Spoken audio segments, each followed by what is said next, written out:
한 절씩 교독하겠습니다. 제가 먼저 25절 말씀부터 보겠습니다. 예수의 십자가 곁에는 그 어머니와 이모와 글로바의 아내 마리아와 막달라 마리아가 섰는지라. 예수께서 자기의 어머니와 사랑하시는 제자가 곁에 서 있는 것을 보시고 자기 어머니께 말씀하시되 여자여 보소서 아들이니이다 하시고, 함께 보겠습니다. 또 그 제자에게 이르시되 보라 내 어머니라 하신대 그때부터 그 제자가 자기 집에 모시니라. 아멘.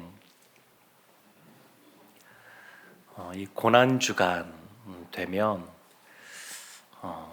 저는 고등학생 때 했던 연극, 성극이 늘 기억이 납니다. 고등학교 2학년 바쁜 시기인데 학교에서 야간 자율학습을 마치고 한 달 동안 그 늦은 시간에 교회에 모여서 성극을, 예수님의 십자가 관련된 성극을 준비하고 했던 그 기억이 많이 납니다. 그 이후에도 대학생이 된 이후에도 그렇게 긴 성극은 아니지만 음악에 맞추어서 예수님의 그 십자가, 또 하나님의 천지창조 관련된 그러한 연극들을 했던 것이 또 기억이 납니다.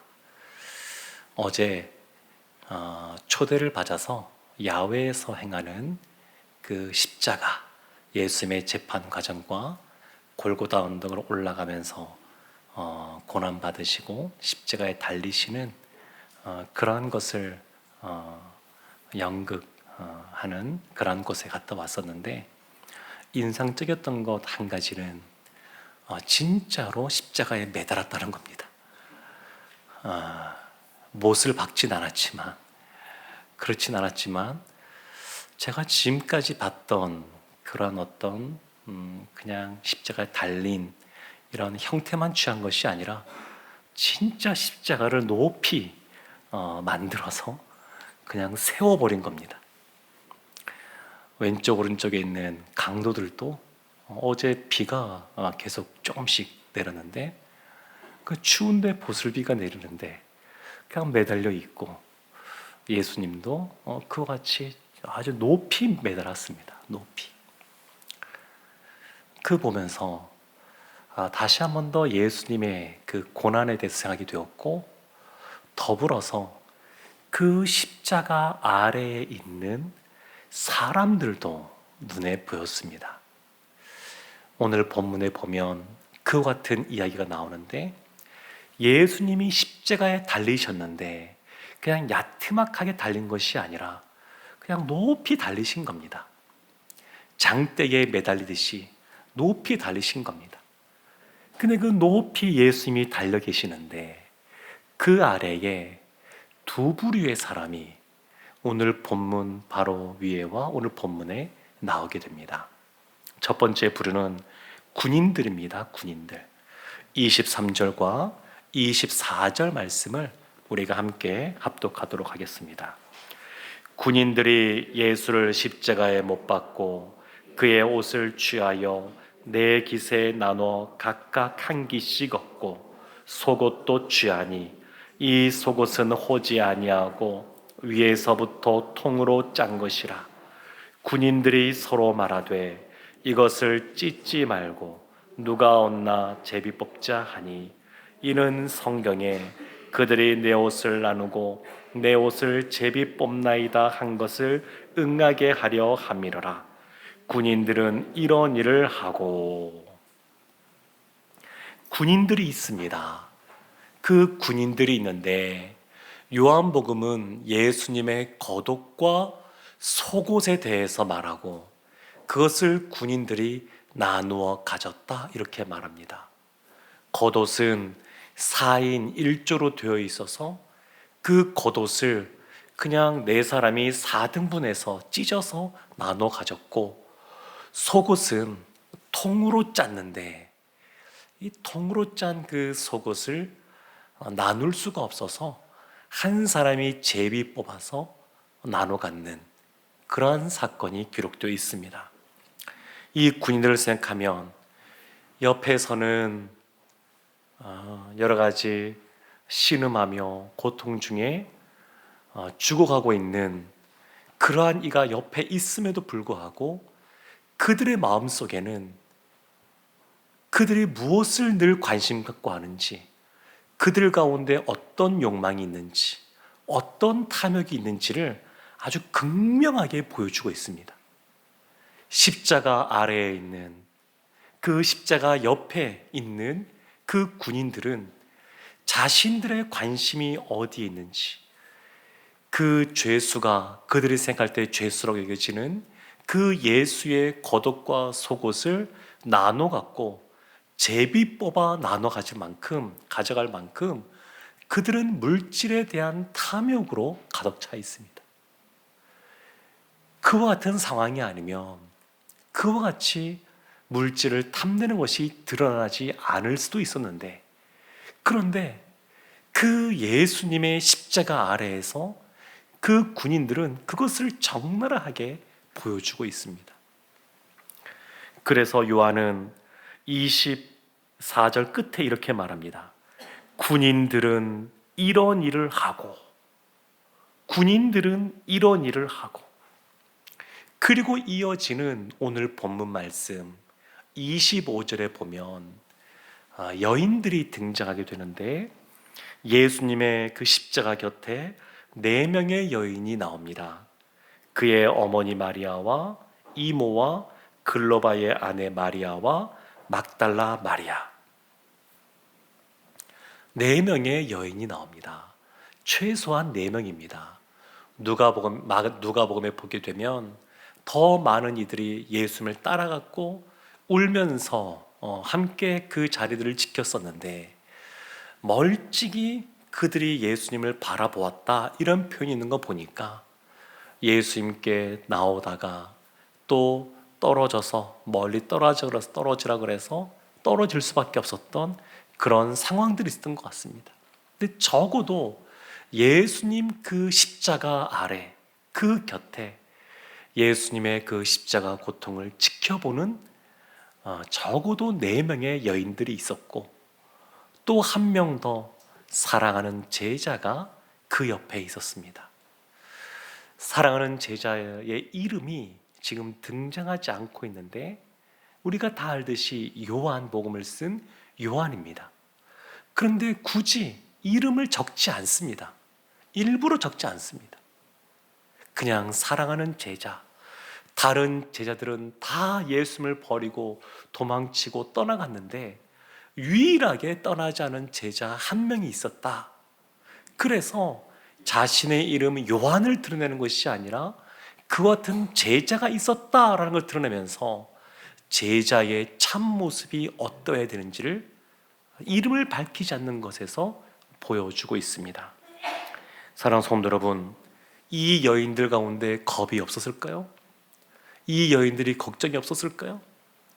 예수님, 그 사람들이 다 죄수라고 해서 또 그 당시에 예수를 십자가에 못 박으라고 소리 질렀던 사람들이 그 주변에 있고, 그리고 그 군인들이 또 바로 옆에 있고, 그 공권력을 갖고 있는 사람들이 바로 옆에 있는데, 이 여인들이 그럼에도 불구하고 그 자리를 지키고 있습니다. 어떠한 불이익이 올지 또 어려움이 올지 그런 것들을 예상할 수 있는 상황이었음에도 불구하고 떠나지 않고 있습니다. 예수님과 3년 동안 동고동락했던 다른 그 제자들은 다 도망치고 흩어졌는데 이 여인들은 그냥 있습니다. 왜냐하면 이 여인들에게서 가장 중요한 것은 물질도 아니요, 그리고 그냥 자신들의 안위도 아니요, 그들에게서 가장 중요한 것은 예수님이었기 때문에 그렇습니다.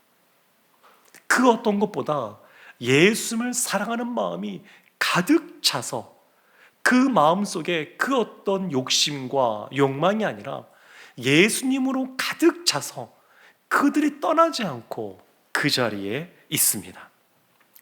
그들이 세상의 불이익을 겁내지 않는데 그것은 예수님을 사랑하기 때문에 그렇습니다. 사랑하는 성도 여러분, 십자가 아래에 있으면, 십자가 앞에 서게 되면 사람들은 두 부류로 딱 구분되어지게 됩니다. 자신의 욕망과 탐욕이 드러나든지 아니면 예수님의 그 십자가를 지신 그 예수님을 사랑하든지 드러나게 됩니다.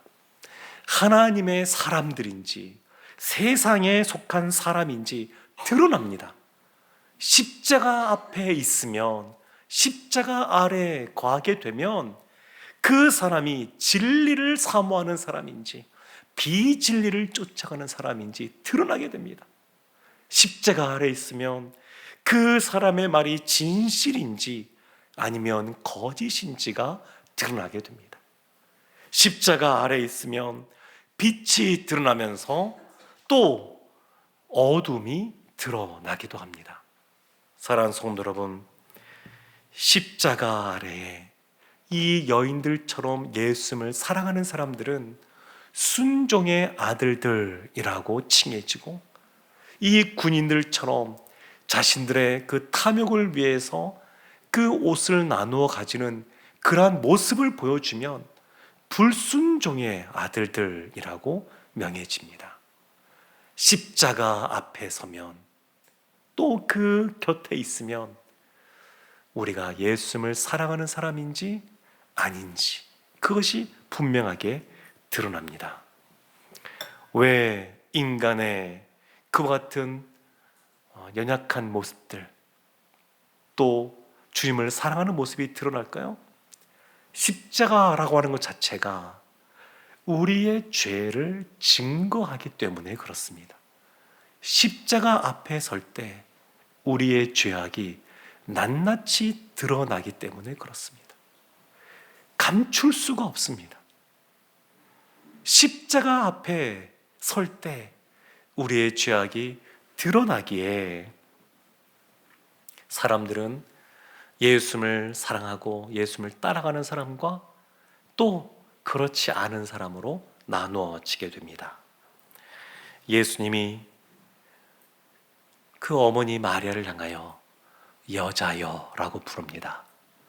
요한복음 2장을 보게 되면 가나 혼인잔치에서 그 어머니 마리아가 예수님에게 포도주가 떨어졌다고 이야기를 합니다. 그때 예수님이 그 어머니 마리아를 향하여 하신 말씀이 여자여 이렇게 부릅니다. 마리아, 어머니 마리아가 딱 요한복음에 2번 나오는데 예수님의 공생의 사역을 시작하는 가나 혼인잔치에서 등장하고, 또 한 번은 그 모든 공생의 사역을 마치는 십자가에서 등장합니다. 그 마리아, 어머니 마리아, 예수님이 공생의 사역을 시작할 때도 믿음이 있는 여인으로 등장하고, 그 십자가의 마지막 그 장면 속에서도 끝까지 버리지 않고 믿음으로 예수님을 따라가는 모습을 보여줍니다.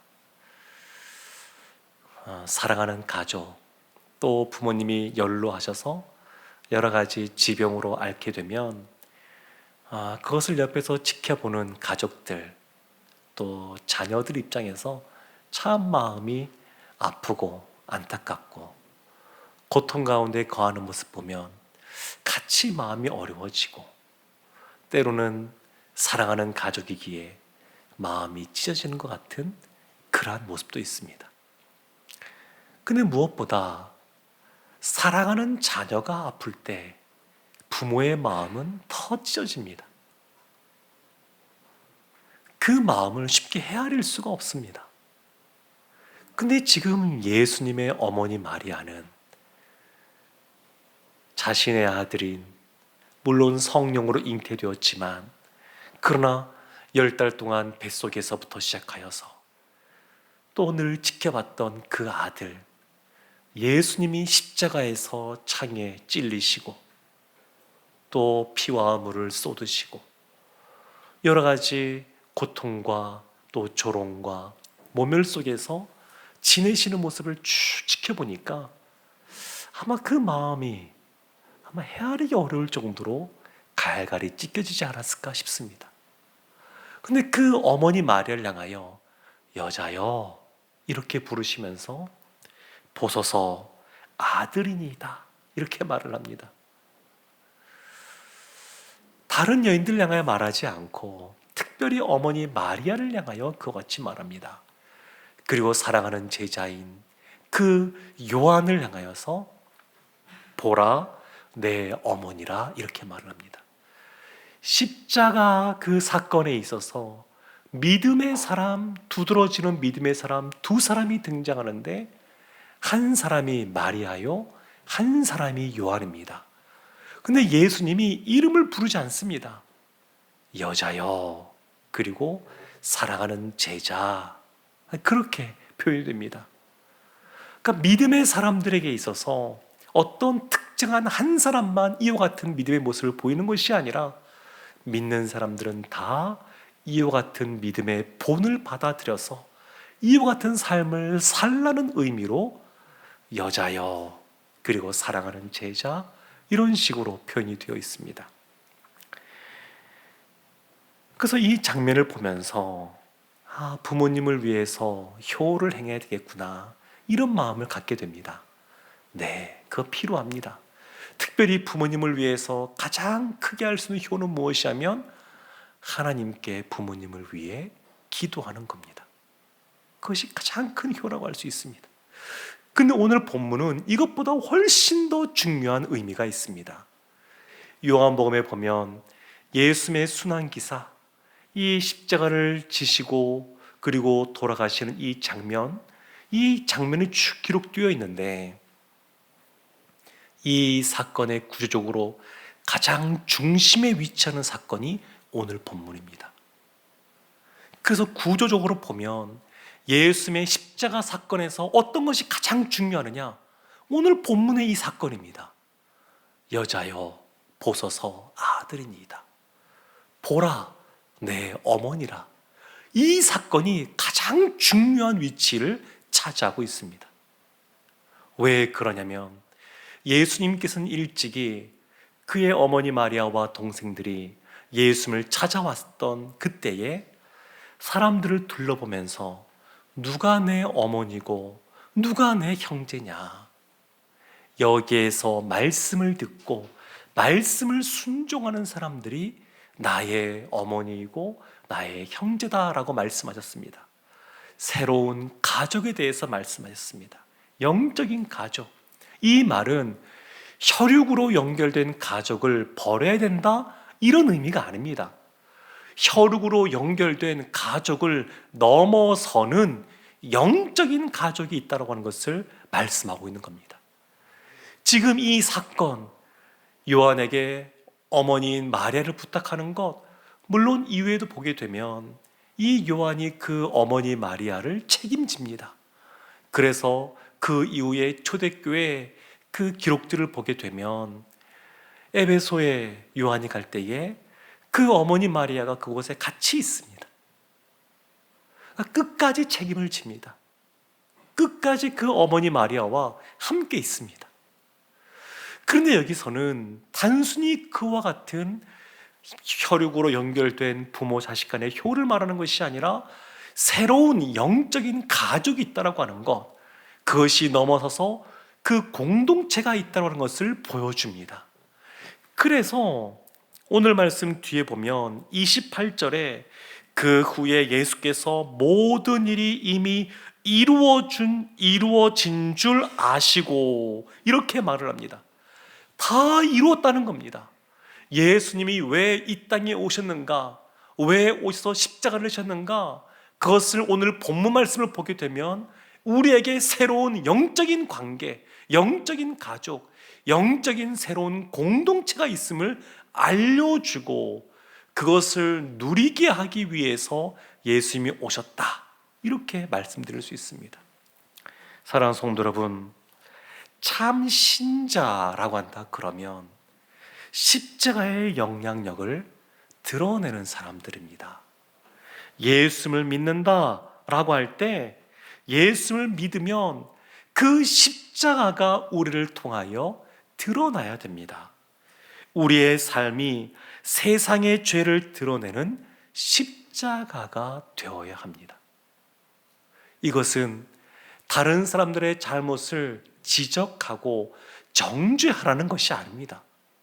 그 잘못을 지적하고 정죄하는 방식을 통해서 세상의 죄를 드러내는 것이 아니라 빛이 비출 때에 어둠이 물러가는 것처럼, 빛이 환히 비칠 때에 우리들 가운데 있는 허물이 드러나는 것처럼, 우리가 이 일상 가운데 빛의 자녀로서의 삶을 살아가게 되면 자연스럽게 세상의 가치에 몰두한 그러한 사람들이 우리가 정말 잘못 살고 있구나, 무엇인가 잘못된 것을 지금 바라보고 있구나, 이것을 스스로 깨달아 알 수 있게끔 우리가 그와 같이 세상에서 십자가를 드러내는 삶을 살아야 된다라는 것입니다. 사랑하는 성도 여러분, 하나님은 예수 그리스도의 십자가를 통해서 우리에게 새로운 것을 보여주셨습니다. 옆에 있는 제들 그리스도 안에서 형제요 자매로서 인정하고 그분들을 위로해주고 격려해주고 섬겨주고, 그래서 이 교회라고 하는 이 신앙 공동체가 세상과는 너무나 다른 공동체라고 하는 것을 드러내는 것을 통해서 이 세상의 죄악이 드러나기를 원하시고, 이 신앙 공동체가 하나 되어 이 세상에서 이기는 모습을 통해서 세상 사람들도 하나님을 인정하고 주님께 돌아오기를 원하십니다. 우리에게 공통점은 하나밖에 없습니다. 십자가를 지신 그 예수 그리스도, 그분 때문에 모여 있다는 겁니다. 다 다른 삶의 모습들을 갖고 있지만 그분 때문에 우리가 모여 있는 것만큼 주님께서 원하시는 삶의 모습, 이제는 세상 사람들과 세상의 가치와 그걸 추구하는 삶이 아니라 오직 십자가 아래에서 빛된 삶을 살아가는 우리 모두가 되기를 주님의 이름으로 축원합니다.